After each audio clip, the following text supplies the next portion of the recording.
Well, for the last 25 years, I've run all over the world doing concerts in churches predominantly, some halls, a lot of conferences, conventions. And so for years, I've been known as a worship leader and vocalist. Started off in a group called New Song and then just went solo and done about 3,200 concerts worldwide. And so I'm most known for being a vocalist, but what I really want to be known as a communicator of truth, hope, life, of the gospel, the good news of Christ.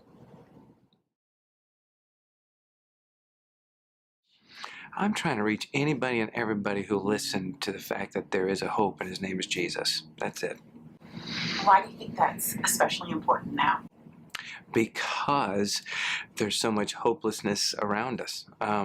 It's funny, we have more information, we have more tools at our fingertips than ever before. We have resources everywhere. You can turn on your phone and you can find out anything you want to about anything at any time in a split second.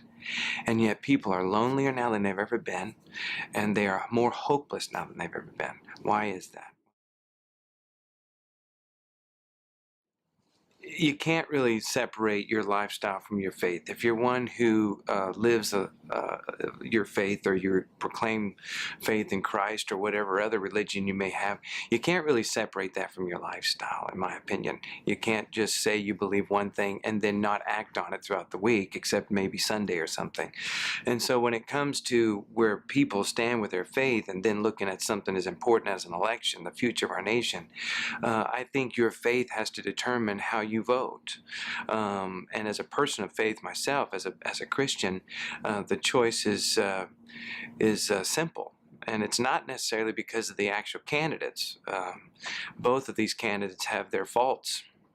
To me, it has something to do with something much deeper, much broader, and that is things like the Supreme Court. Because whoever's president, at max, they're going to be there for 8 years. But when you put somebody on that Supreme Court, they are there for life. And not only there for life, but to determine on how they interpret the law, and their own personal convictions will determine literally the future of this nation. And how does Christianity play in that? Well, Christianity plays big time into that for me, because I want people on the Supreme Court who would view life and view culture from the standpoint of Judeo-Christian ethics, which I believe is what the country was founded upon. And so I want somebody on the court who lines up with the way I believe as a Christian.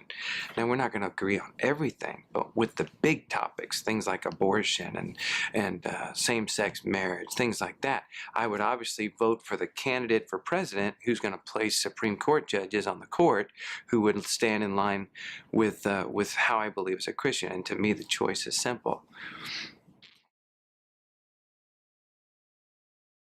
Well, yeah, a lot of time citizens like me, we feel helpless because, yeah, I'm just one vote. What is one vote going to matter? But the fact is that you're not just one vote. You're a voice in a neighborhood, in a family, with friends. And sociologists tell us that even the most introverted of us will actually have direct influence into the lives of over 10,000 people in our lifetime. Over 10,000. When you consider the fact that you have direct influence, and influence is leadership. When you have direct influence in the lives of that many people, think about it. Your Facebook friends, Twitter, whatever it might be. You have a voice. Use it for hope. Use it for good.